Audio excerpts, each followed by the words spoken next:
Okay, I think we'll get started. Thank you for the congratulations on the book in the message. Um, Welcome, everyone.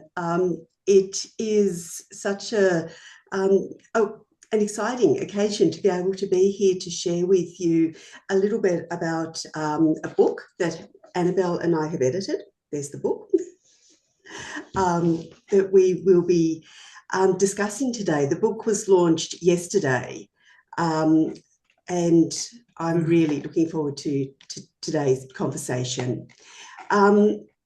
Before we begin, I would like to acknowledge that I'm on the beautiful and unceded lands of the Ngunnawal and Ngambri people, and pay my respects to elders past, present and emerging, and to any Indigenous people who are joining us today. Please do feel free to put your own acknowledgement of country into the chat if you would like to share that. I'm absolutely delighted to be here today to talk about the new edited volume that we launched last night, as I said, Gender and Development Perspectives from Australia and the Pacific. And I'm joined today by three authors who contributed to that book. Rahkel Mercy, who you can see on the screen, is a PhD candidate in the Law School at the Australian National University, researching on issues around Pacific gender climate organisations and how they redistribute power. Rahkel's chapter in the book is entitled Pacific Grounded Approaches, Adaptive Gender Practices in Gender Climate Organisations. We're also, so welcome Rahkel, it's lovely to have you here. Okay. I'm also delighted to be joined by Deborah Cummings. Deb is founder and director of Bridging Peoples and is also a member of the DSAA Executive Committee. Deb has a PhD from UNSW and has incredible experience in issues around governance, inclusive development and community engagement. Deb's chapter in the book, written with Sarah Niner, is entitled Gender Justice in Timor-Leste, Understanding Transformational Change to Local Perceptions. And finally, welcome to my wonderful colleague, friend and co-editor, Dr. Annabel Dulhunty. Annabel is a senior lecturer at the Crawford School of Public Policy at the ANU, where I'm also based. Annabel's research focuses on issues of global gender equality, human rights and social justice. Annabel's worked as a development practitioner across the Pacific, Latin America, Africa and South Asia. And in the book, together with the introduction that we wrote together, Annabel writes on gender development in Australia, confronting Australia's colonial past. So welcome everyone. We're so excited to finally have the book, which originated from a workshop held back in 2023, to finally have that book out into the world. Annabel, can I ask you perhaps to begin by giving us a bit of an overview of the book and what it contributes to scholarship and activism around gender and development and why it matters? Of course, yeah. Thank you so much, Sharon. And, we're so delighted because it has been a sort of long time coming to have this book out in the world. But it also, I think, shows the sort of the way that it started with a small idea of a small workshop, and then it grew into a much bigger workshop. And from that, then also there were many people who decided to contribute after the workshop. And for us, I think one of the reasons why we thought it was so important was because gender and development in terms of the literature had sort of fallen off the radar for a while. If you look at different development journals, for example, special issues around gender and development weren't so frequent in the last 10 years. One could argue that the heyday of the sort of gender and development literature was in the 1990s, around the Beijing Platform for Action. And then, of course, we saw, the rise of gender mainstreaming and it being instituted in many development agencies. And then a lot of the scholarship was around critique of how gender and development had been instrumentalized or bureaucratized or merged with a smart economics agenda around women's financial inclusion. But what Sharon and I were really interested in was the core ideas behind gender and development and its focus on power relations and what that would mean for the world today. So we thought, no, it's still actually quite relevant, and we do need to have a look and interrogate it, of course, but also look at it from different angles. And we're so grateful that different authors were able to contribute a multitude of perspectives. Some, are very strong about believing the value of gender and development for today. Others are much more critical and say, well, actually, we need new frameworks and new feminist logics. And I think I'm really grateful for the breadth of work as well, because this book looks at climate and gender. It looks at the relationship between human rights and gender, LGBTQI plus rights, different contexts as well, whether that's in Timor-Leste that Deb will talk about today, or in the Pacific that in Fiji that Rahkel was discussing, and also Australia's role. So really delighted to have you all here today. So let's turn to our fabulous panel, and I might start by asking you, Rahkel. Your work here focuses on gender and climate organisations. Where are we in 2026 in the way that gender and climate organisations operate? Thank you, Annabel, and of course, thank you, Sharon. This has been such a great opportunity as a PhD candidate to contribute to your book. So the chapter that I worked on looked at Pacific organizations that work in the nexus of climate and gender. And we started off with a desktop review across 14 countries, and then did some of the field work in Fiji as well. So as I respond to some of the questions, I will refer to the organizations that we had explored. So one of the examples from Fiji is the Somakia Women's Club. Excuse me, and they developed a project to stop riverbank erosion that was threatening where they lived. They combined traditional knowledge of native vegetation with contemporary climate techniques, but working within their own terms and their own knowledge and timelines. The initiative would have been local, except that they received support from, Women's Fund Fiji. And so the way that they partnered with Women's Fund Fiji kept the decision-making authority within the hands of the women's group, not with the funder. So this particular group had emerged from Pacific feminist organizing. So it wasn't an exported or organization. And so the origin of it can hold a structural line. So the chapter that I worked on, it maps the patterns behind this kind of work across the 14 Pacific countries. And what I observe is that these organizations are working in ways that differ from what Cornwall and Rivers call the instrumental approach, including women without changing the underlying power dynamics. So in the patterns that I find are interconnected, one of the umbrella organizations in Vanuatu that I studied, they built governance structures where no single organization dominates. So they've got a rotation of who leads within that coalition. And so Women's Fund, what they've done is redesign the funding relationship from the ground up. When I looked at Live and Learn, they had a methodology that respected and provided safe spaces for women, for elders, for youth, where their own knowledge was validated by themselves rather than externally. And so, so the book asks whether gender in development is still capable of what it originally promised. So the way that I see it is Sharon and Annabel approach that from policy, and the chapter that I wrote approaches it from a civil society level. And what I find suggests that the most substantive work is already happening in the Pacific. So Craney's publication, the 2025 research that they did across the Pacific, says that women-led coalitions achieve 81% success rate compared to 33% for male-led organizations. And that gap is not incidental, but it points directly to the kind of structural choices that these organizations are making. Thanks.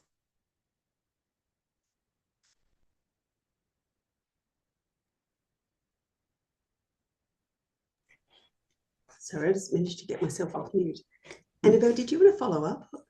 Yeah, sure. I guess I was wondering, what do you think other organizations can learn from these gender and climate organizations? Thanks. So, and I'll speak from the Pacific evidence that I worked with, because I think that's where the sharpest lessons are for the region, especially. So, Women's Fund Fiji, they can hold accountability to communities, not donors, partly because it was built from within the Pacific feminist movements. So, this is, excuse me, a structural fact. about the origins of this organization, and it's not a value that it adopted along the way. So the lesson here isn't to do what Women's Fund Fiji does. It's to ask honestly, who does your accountability structure actually serve? If the answer isn't communities first, then you are still embedded in Cornwall and Rivers instrumental territory, however good your intentions may be. And so on knowledge, when I looked at Live and Learn and the methodology that they use to create safe spaces for women, youth, and elders, it creates a structured space where each group validates their own expertise. And also FemLink Pacific, for example, they take this further by maintaining community relationships so that the knowledge circulates according to protocols that are defined by the communities that they work in and not extracted for donor reporting, especially. Both of these organizations are drawing on specific frameworks. For example, Lurui, which is a Fijian word for weaving, and it brings different knowledge systems together to strengthen rather than replace.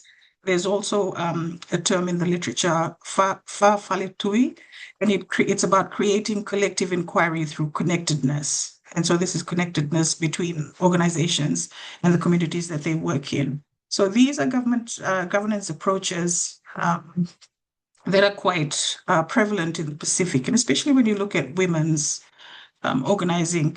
And the lesson here is about knowledge validation. It requires an organized process, and those processes already exist in the Pacific.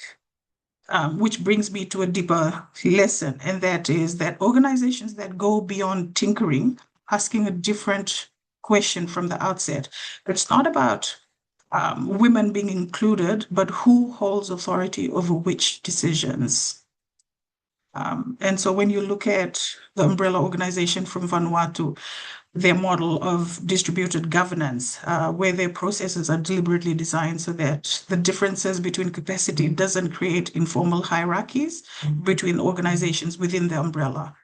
And so both Sharon and Annabel, as editors of the book, are right to say that specific epistemic frameworks, they must be engaged with as theory. And for this, for people, for scholars and researchers in gender and development, that engagement, I think, is really quite necessary and overdue.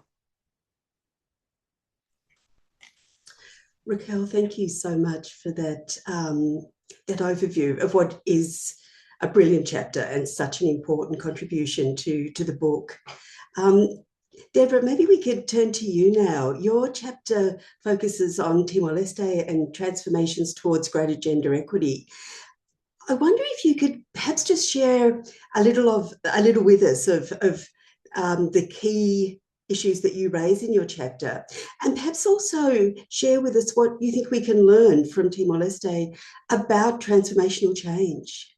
Sure. Thank you so much, Sharon, and thank you, Rahkel, also.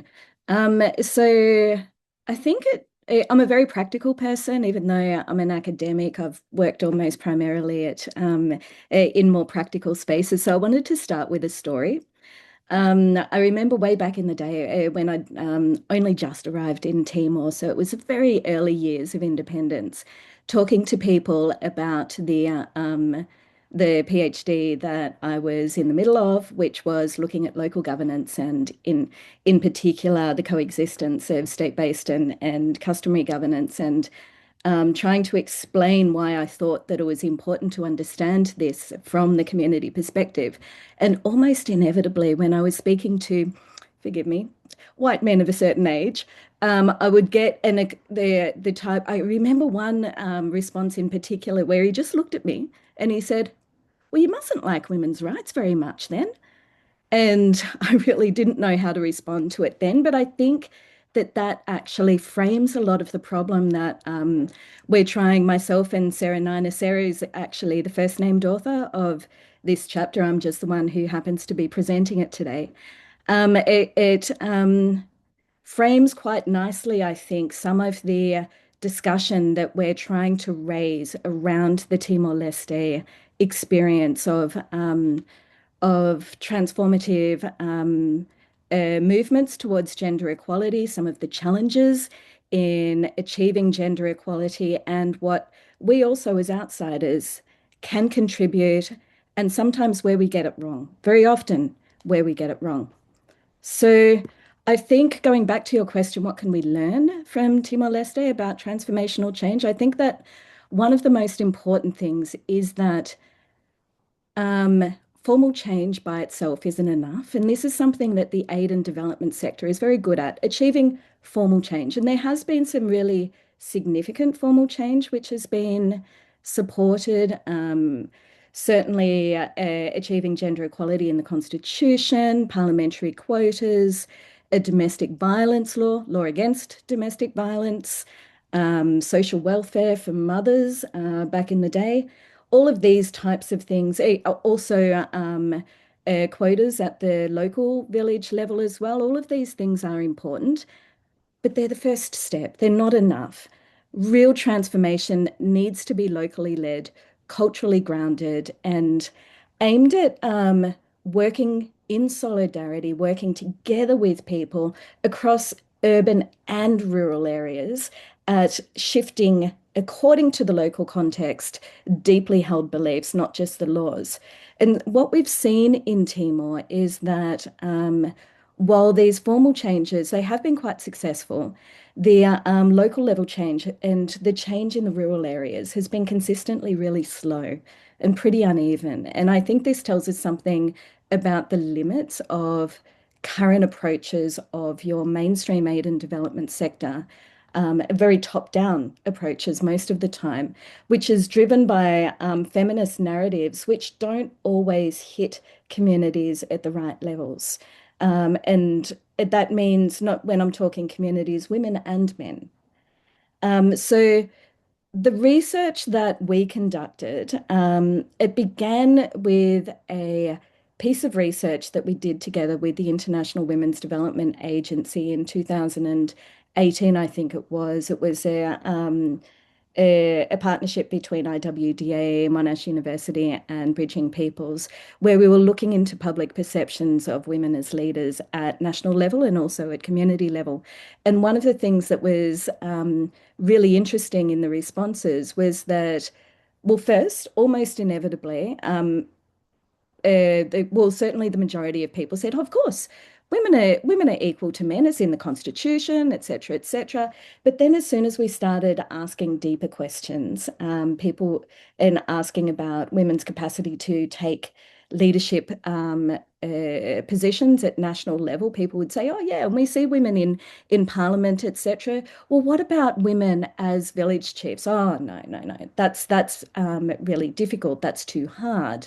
And I personally found that not surprising but very interesting. So we really as Sarah and I were working on this book chapter, wanting to interrogate what that meant from a broader perspective. So we started pulling in not only results from this research, but all of the other bits of research that we've done over the years.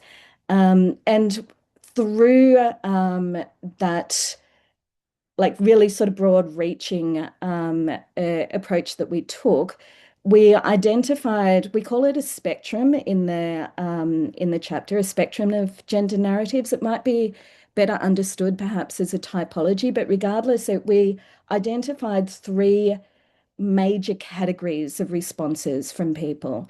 One which was really quite conservative, reflecting what we considered to be the customary Catholic patriarchal view. Another which was more of a national hybrid view, which, as I mentioned, pays not lip service to equality, but recognizing formal equality without truly interrogating the power dynamics behind it. So having this sort of uneasy, often contradictory set of responses where people would say, oh yeah, they're equal, but traditional hierarchies still exist, but it's really almost impossible for women to become village chiefs. But, and people not necessarily recognizing the contradictions in their explanations. which is interesting and is also an opportunity.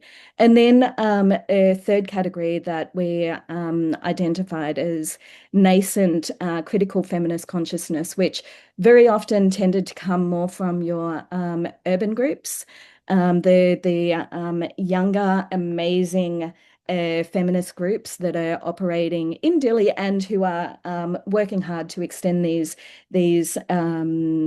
narratives to their friends and families and colleagues and various communities outside of Dili as well, where they're really working hard and sometimes in quite a radical way, working hard to interrogate the real power dynamics behind it and to problematize the structures which make it difficult for not necessarily for women to access and achieve leadership positions, but for people, your everyday community members, well, anyone really, to perceive and understand their leadership and recognize all of the obstacles which continue to be in the way of women who have all of the capacity in the world to act as leaders. So I guess the biggest lesson, if we're going back to what lessons Timor-Leste might be able to bring to discourses around feminism and development, gender and development, is that you can't import transformation. So if you look at Timor-Leste's history, it's quite a turbulent history. Portuguese decolonization sort of began around 1974 to 73 perhaps to 75. I'll probably get this wrong and be corrected later, but certainly decolonization proper happened in 1975, and up for the couple of years leading up to that point there was an incredibly strong Timorese feminist movement led by these women that were quite remarkable. And then following the end of Portuguese colonization, very, very quickly, the Indonesian occupation came in. And so everything was taken over by this very masculinized, very militarized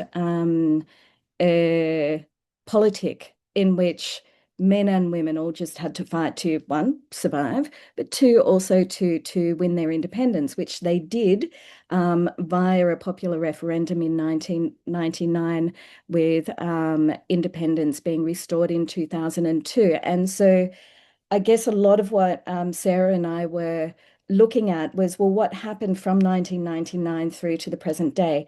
And there was a lot of support, significant funding given to supporting the women's movement, but it was very tied, it was very tied to donor understanding not only of what women's gender equality looks like, but how the steps that are required to achieve it.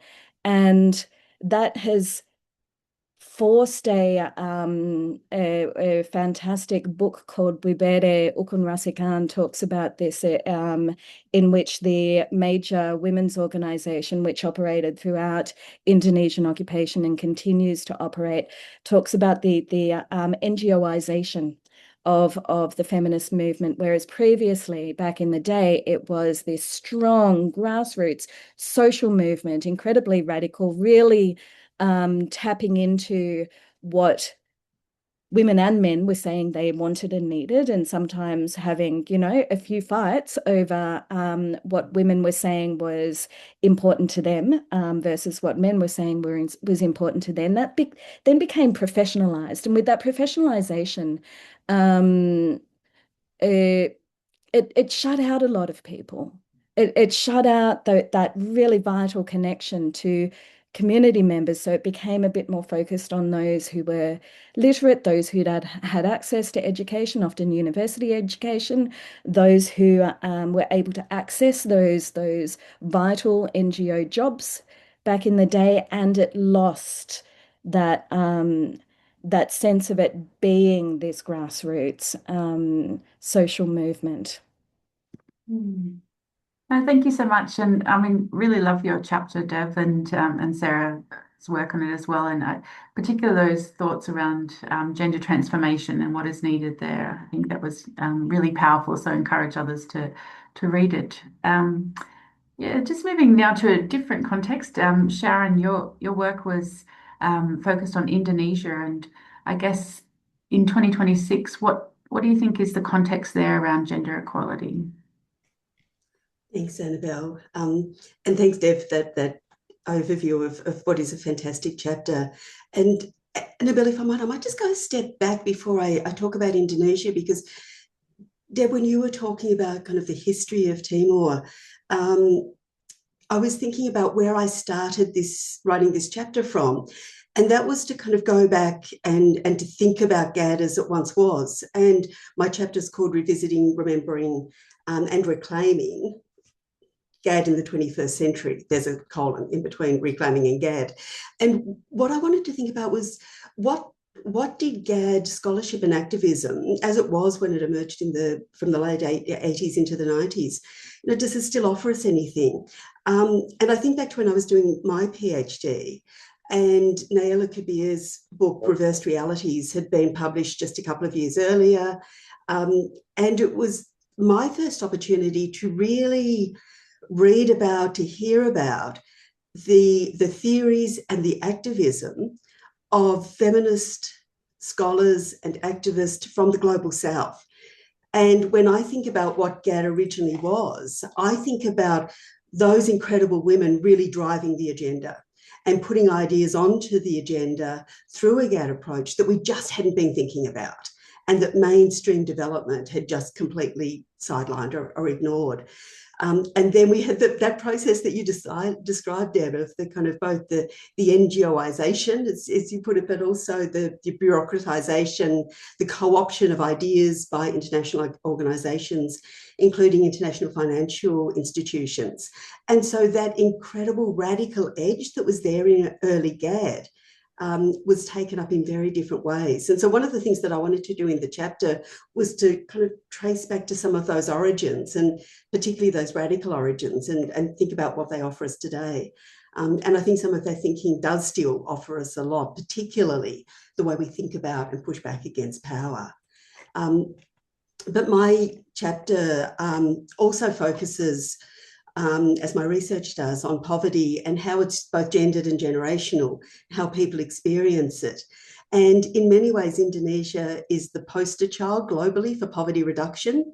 In 2018, just before COVID, so COVID disrupted things, but in 2018, for the first time in history, the poverty rate in Indonesia fell below 10%. And that was greeted, particularly by the government, with great fanfare, and is an incredible achievement. So fewer than 1 in 10 people were then living in poverty. That's still a lot of people living in poverty, but the achievement is certainly very real. But, and there's a very big but here, the poverty line in Indonesia is barely at subsistence level. And so there are many millions of people who are not counted as being in poverty, but experience it daily. And so what I wanted to do in the chapter was reflect on some research that I did in 2018 through to 2020, looking at children and their families' experiences of poverty. And what was so clear from that research is that poverty really matters for gender equity because it structures people's lives. It places phenomenal and often very different pressures on women and men, and it limits what people are able to do with their lives. And many of the women and girls that I spoke to during the research that shapes the chapter talked about the incredible workloads and the time burdens that poverty creates. And I think that we often still fail to make connections between poverty and gender equity in ways that reflect people's lives, and that understand how poverty creates unequal gender patterns, that holds gendered roles and responsibilities in place, because people's daily lives are shaped by daily hardships and often by survival. And that narrows people's lives, it narrows their opportunities to push back against unequal gender patterns. And what we saw in our research is that while women had those incredible pressures of poverty, so too did men. And I remember talking with one family, and the father of the family was just lying on the floor in the corner as we talked. And they'd moved from Makassar in South Sulawesi to a village because they were worried about their boys as they grew up and what they were being drawn to in the city. So they'd moved back to the village. And the woman of the family was working in the informal sector, but the father hadn't been able to find work. So he was travelling back to Makassar, a 3-hour journey each week. He would sleep on the construction site that he was working on, and then he'd come back to the village at weekends. And he was just totally exhausted. He could barely stand. And so that structuring of poverty affects both women and men, but often differently. And when I thought about, all of this and then thought about the origins of GAD, I thought about way back in 1996, 30 years ago this year, Cecile Jackson wrote a fantastic article for World Development where she argued that the new poverty agenda of the time, which was focused around poverty reduction driven by the World Bank, was problematic for gender and development efforts because the poverty experienced by women was seen as the primary justification for development interventions designed to improve the positions of women. So these were really very mainstream poverty reduction programs that were still using an add women and mix kind of approach. And what Jackson argued was that we can't use poverty as a proxy for thinking about the subordination of women, and that poverty reduction on its own is not going to improve the position of women. And she argues quite rightly, in my view, that there's no substitute for gender analysis. And yet when I think about Indonesia today and many other places, the focus on poverty seems to have been lost. We're very often just talking about goals and targets and measurement, achievements in lowering poverty rates, often using very, very low poverty lines as celebrated, as poverty continues to shape the lives of women and girls and men and boys and beyond binary categories. And very often the focus is on what are important legislative changes or bureaucratic changes that certainly benefit some women, but without a class analysis woven into our gender analysis. And so I wanted to bring some of that into the chapter. And the final point that I would make is that gendered roles and responsibilities, based on the research that colleagues and I have done in South Sulawesi and Indonesia, continue to shape children's lives. They shape their opportunities and their hopes for their future and their imaginings of what they can be. And the research that I've done with children shows that both girls and boys suffer, and I don't use that word lightly, it is suffering because of poverty, but their experiences are different and they're shaped by gender. And girls are far more likely to be in unpaid, unrecognised work, just like their mothers, to be working both at home and beyond, and to have deeper time burdens, and to be expected to do unpaid care work and work in the home, and to have far more restricted mobility. So some of those things that we were talking about in the 90s are still there in little girls' lives today. And girls in our research also talked about the discrimination and the sexual harassment that they experience in public places. And very often poverty makes them so much more vulnerable to that. And so really in many ways, the chapter that I wrote is a call for us to think about poverty and to think about what is not quite the right term, but what I refer to as a class analysis alongside a gender analysis if we really want to shift things. So from my chapter, Annabel, maybe we can go back to you and I can ask you to share some of what you wrote. You wrote an incredibly powerful chapter about how Australia can confront its colonial past while still playing a role as a significant middle power in the region. How's Australia doing? No, well, thank you. Yeah, thank you so much, Sharon. And I think echoing what you're saying as well around the class analysis, I was also thinking about the power of early GAD frameworks and how they were looking at coloniality and the different, work from the Dawn Collective, for example, and what that meant for global South feminism. So for this chapter, I took as inspiration two different things. First was the fact that we were centering this edited volume largely from voices from Australia and the Pacific, which is quite different from other gender and development volumes, obviously. And part of that was just organic, that we had a workshop and it grew from Australian-based academics and then Pacific scholars.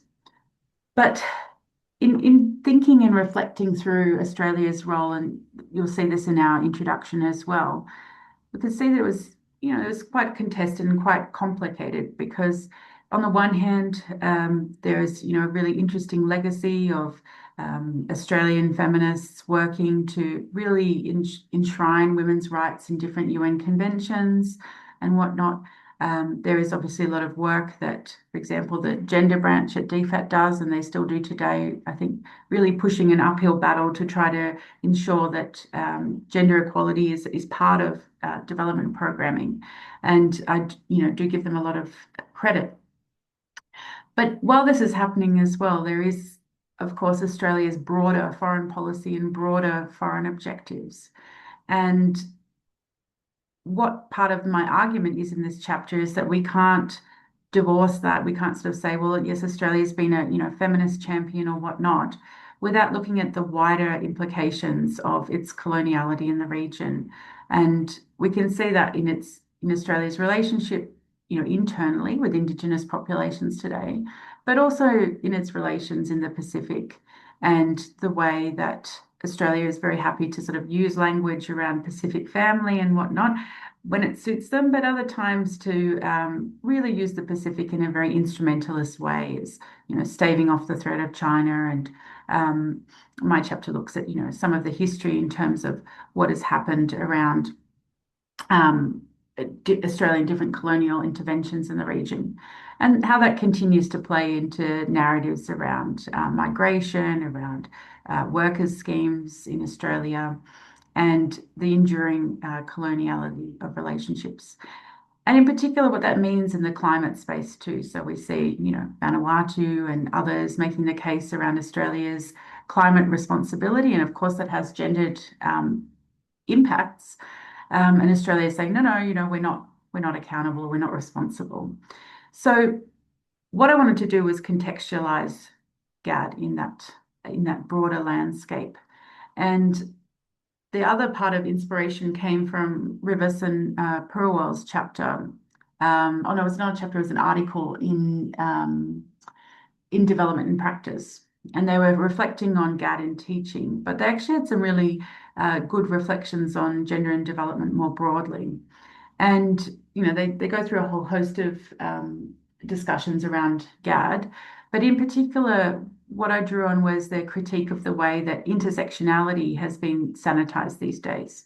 So, early sort of gender and development became quite sanitized, sort of the power stripped out, as my colleagues here have discussed.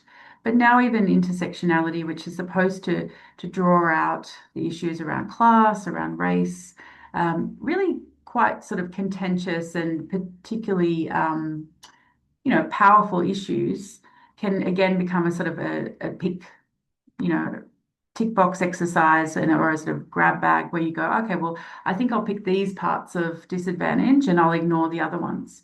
And so what they argue is that in this kind of sanitized version of intersectionality, we often don't focus on race in that, because race can be, particularly contentious, and that it may not be unifying in terms of people's discussions. So my argument here was essentially that if Australia is serious about gender and development, then we need to take a serious view of intersectionality, and we need to think about our colonial legacy, and our enduring coloniality in the region and what that means. And that needs to come through in terms of the development policy, but also needs to come through in the gender and development work. And this is not to disparage the work that, for example, DFAT or others do in the gender and development space, but it means that I think there needs to be a broader conversation about development more broadly and what that means for gender relations, because on the one hand, you might have a very small percentage of funding that is for women's rights organizations, which is fantastic. But this is also coupled with, incredibly potentially detrimental development projects. And you see, for example, the move towards loan financing in the Pacific, and what does that mean for gender relations? So I think it's sort of, on the one hand, you can't say, yes, we're doing gender work and we've got this tiny stream of money going to it, but our overall development program, well, what does that mean for gender equality? Not necessarily so important. So in that sense, I'm arguing for a centering of looking at gender and development approaches, but also looking at from a truly intersectional lens. So, I mean, Rahkel, what do you think? I mean, from the Pacific perspective, does that resonate with you? And what do you think different gender organizations are up against at the moment? Thanks, Annabel. I think one of the long-running structural imbalances is about donor dependency. And so this cuts hardest at the organizations that are doing the most substantive work at really local community levels. And that's not a coincidence at all, I think. Women's Fund in Fiji, and also when I looked at Papua New Guinea, they've got an NGO, Women Guardians. And so both of these programs, they depend on donor support, and their priorities shift with development fashions and not necessarily specific defined needs. So the forward by Virsila, I think that, and she says, she talks about the less than 1% of money for gender equality in the Pacific goes directly to women-led movements. So the organizations have been built, that have built the deepest community accountability are also the most exposed when funders move on. And precisely because they are not built themselves around compliance. So their strength is also their vulnerability. I think another challenge is geographic, and it goes deeper than infrastructure. So the mapping across the 14 countries that I had done, it shows that larger nations like Fiji and Papua New Guinea, they have the ability to sustain complex, multi-layered civil society systems. Pacific nations, Kiribati, Tuvalu, even Solomon Islands. So the way that they've managed to get around this is to move into umbrella organizations. We can see Vanuatu's Association of NGOs. You can see the climate action networks that are really quite prevalent in the Pacific, like SICAN in the Solomon Islands. And just to access resources and regional connections is difficult for those smaller organizations, but the way that they band together in terms of coalitions has really helped them. And also when we look at the nations that are most exposed to climate change, and these are often the least equipped to negotiate climate finance on their own terms. And that's not a training problem, but I think it's a structural inequity that's embedded in how international development finance is organized, and it can't be resolved at the organizational level. So for this challenge in particular, I'm quite excited about the establishment of the Pacific Resilience Facility. And so one of the ways that they intend to work is to move away from loans and to move into grant-based support, amongst other ways that they are adaptive. They are trying to provide adaptive support to local communities, and whether they work with NGOs. That's it at the nexus of women and gender. With climate and gender is to be seen when they roll out the call, I think, early next year. Also, I think one of the other challenges is about documentation. And I think it's more insidious than it sounds, because Pacific knowledge systems are rooted in oral tradition and also in relational practice and intergenerational transmission. When we look at an organization like Family Pacific, their effectiveness, it runs through their own sustained community relationships and their community-controlled knowledge circulation, and none of which renders as a log frame. When reporting frameworks are built around project delivery logic, they systemically disadvantage exactly this kind of work. But over time, that shapes which approaches survive and which disappear. And so the challenge really is not bureaucratic, but it determines what gender and development practice actually exist in the Pacific. So I think those are some of the really broad challenges that face the Pacific. It's on donor dependence, it's geographic, but also documentation. And of course, there are other challenges. Thank you so much. And I think I really like what you're saying there around documentation. That you might say, oh, well, documentation, that's not a high level issue, but it really is, particularly if we are to be meaningfully focused on, ground up approaches and Pacific voices. So thank you for that, Raquel. Deb, what about you? What do you see as the main challenges confronting different feminist organizations or gender equality organizations at the moment? Yeah, thanks so much, Annabel. Thank you also, Raquel. I'm going to be probably repeating quite a bit of what you already said so well. I think. Oh, and also I can't remember who noted the sanitized intersectionality, but I'm going to be using that phrase from now on, because I think that actually, if we sort of look at things from that broader perspective, that's a big issue. Um, these debates shouldn't actually be as polite as they are. They should not be as bureaucratized as they are. There should be space for very real debate, but so often we find that things that look, or initiatives or approaches that look potentially revolutionary, let's talk locally led development here, very, very quickly becomes bureaucratized. And that is most definitely the case when we try to bring together um, when we look in a really critical way about what's required to support and where the challenges are for feminist social movement. So the first one is most definitely power relationships. I think that and I'm speaking now as a white Australian woman, the onus is on us. Because if we sort of look at the problems in the aid and development sector, the common denominator is us.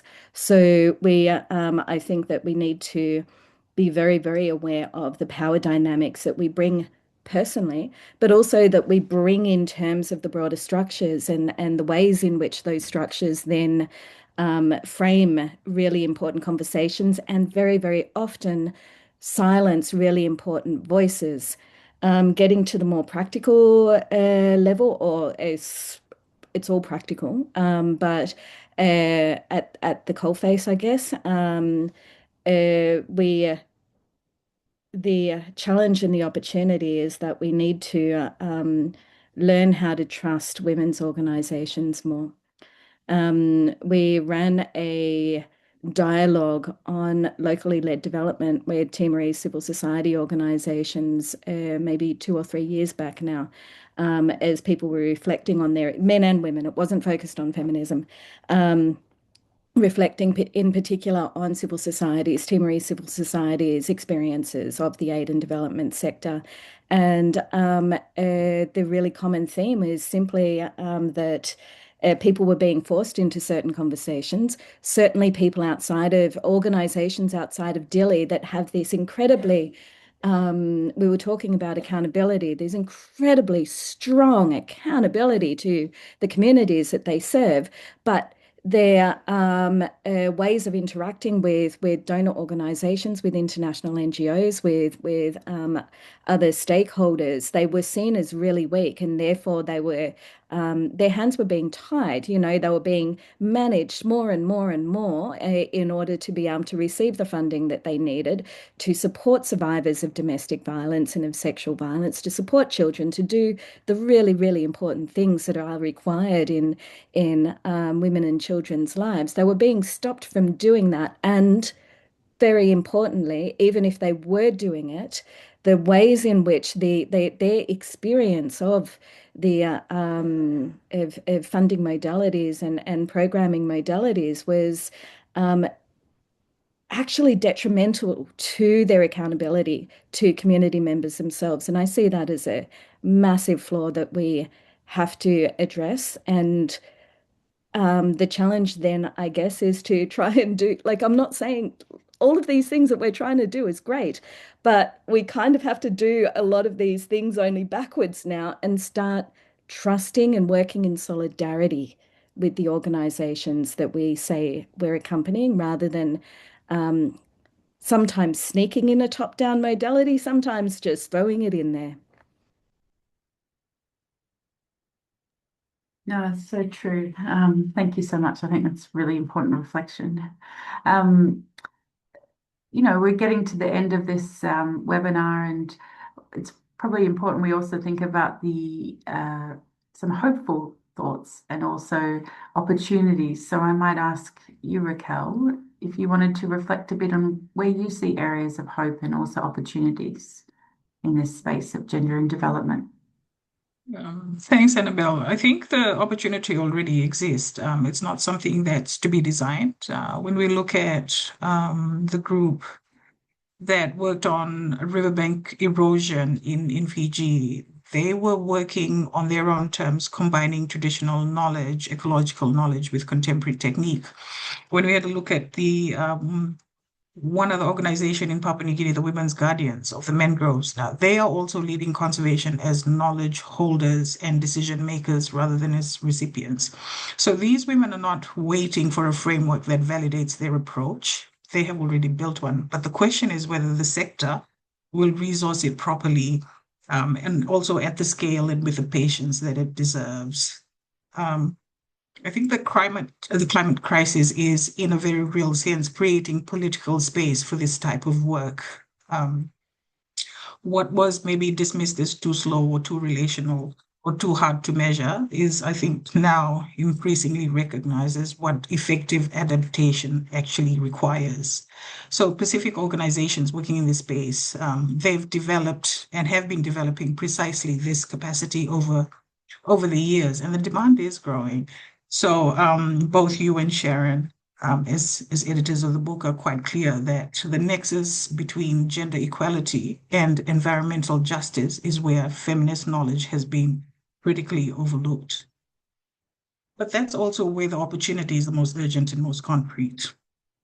When we look at the regional level, organizations like the We Rise Coalition, these are feminist organizations across Fiji, Samoa, Tonga, Vanuatu, Papua New Guinea, in Australia. They've achieved real influence at significant events such as the triennial meeting of Pacific women, also at the UN Commission on the Status of Women. And this is not through uniformity, but through what Jane Elver in her publication calls negotiated sisterhood, which is deliberate solidarity across difference. So the chapter that I've written, is placed alongside the foreword by Viricil,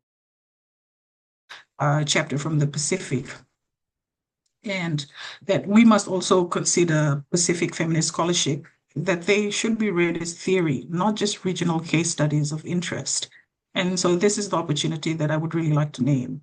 So not just about better programming, but a genuine shift in whose knowledge counts. And Pacific women are not waiting for permission. They're leading in these spaces. And this is a leadership that's been built over time. Thank you, 100%. And if there's any donors watching this, just fund the Pacific women organizations directly, 100%, because they know what they're doing. What about you, Deb? What opportunities do you see in this space or hope? Thanks, Annabel. And I don't want to repeat what Rahkel said. Definitely 100%. This is also the case in Timor. People aren't waiting. Women aren't waiting. Community members, those who are looking to directly address issues in their communities, they're not waiting. So that most definitely is an opportunity. But another opportunity that I see, because this is a central point of our chapter, is when we conducted this research, we identified different typologies, perhaps, of people's perceptions of women, and also of feminism, of gender equality, etc., etc. And what we found was as I mentioned, quite conservative, Catholic conservatism, patriarchal approach, this very confused, conflicting hybrid approach, which focused on formal equality, but didn't interrogate the power dynamics. But then we found also a really exciting cohort that is really taking some quite radical academic theories and interrogating power dynamics, and talking about those power dynamics sometimes in ways that are new and potentially very transformative. And so I think this is really important to note, that this community of young people in particular, young educated people who are coming together, young women and young men who are supporting each other in promoting different ways of seeing themselves in a manner which is very, very Timorese, and which is very openly addressing some of the major issues in their communities. This I see as as a potential catalyst for a really strong transformative feminist movement in Timor-Leste. So these young people, these groups have significant potential to really be able to take it to the next level and to create something which is almost picking up from where those very radical feminists, Timorese feminists back in the 1970s left off, and creating something, teaching us about what a different version of feminism might look like, that is strong, that is powerful, and that's contextually and culturally grounded. That's really, really exciting, very interesting to see. And I think what we need to keep doing is creating spaces and funding for these groups as well, so that, because as you and Rahkel both say, it's happening. We just need to be able to ensure that they have the space to teach us, for example, and the funding and the resources. Sharon, what about you? What do you see as part of the key hope or opportunities in this space?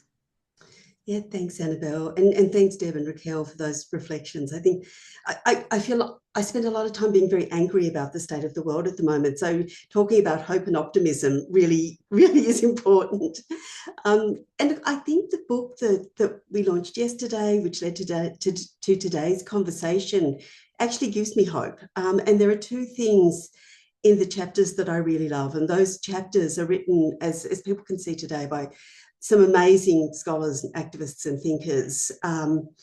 And the first thing that I love about those chapters is that there's so much deep reflection from feminist scholars, from practitioners and from activists about how we progress gender equity in what are very difficult times. And that reflection is really powerful, and it gives us a path forward. It's catalysing conversations that we really need to have. And importantly, in those reflections, we really see highlighted the systems that we need to shift and the structural change that we need. And there's so much in those chapters that give us a way of thinking about those things, not just in ways that are challenging, but where we can see where the shifts can happen and where the opportunities are. And the second point that I really think about when I'm reading these chapters is that so many of them centre and value lived experience.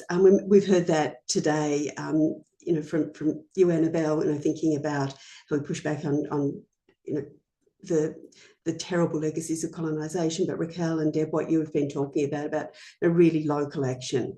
And I think that centering and valuing of lived experience really matters, because it enables the creation of partnerships and collaboration.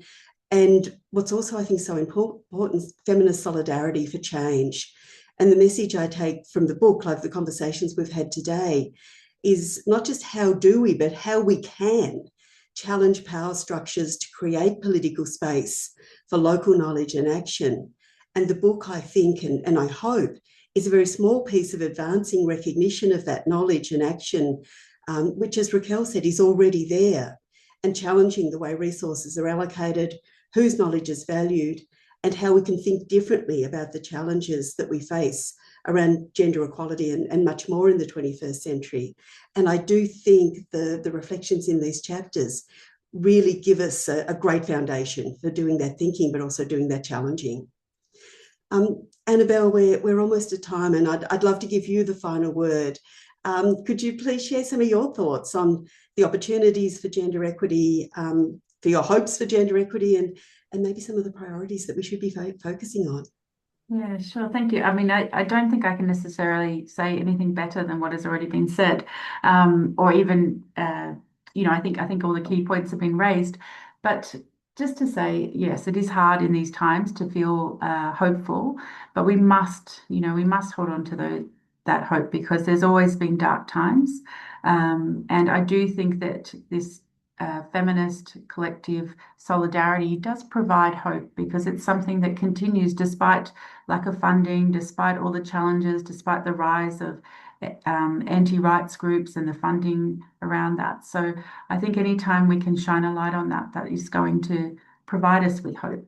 And the other thing just to say is that I think part of the conversation needs to be that a lot of this gender and development work, it might seem niche, it might seem like, oh, this is just about, particular issues, but it actually gives us ideas for many of the big challenges of our time, whether that's climate change, whether that's the rise of AI, whether it's war, feminist principles, feminist ideas from a variety of cultures, reflecting on, acknowledging that they are diverse and that there is diverse feminist thinking, I think really gives us ideas for this coming age. So I encourage you all to please have a look at this book and all the wonderful chapters, because each and every chapter has some really fantastic insights. I also really want to thank the Development Studies Association of Australia, and can give the DSAA a plug, because myself and Deb are quite involved, and all their webinars are wonderful. Encourage you all to think about submitting abstracts for the upcoming conference. Encourage you to become members. It's such an amazing way to connect with like-minded people. So thank you so much to the DSAA, and thank you to our wonderful panelists today. Thank you.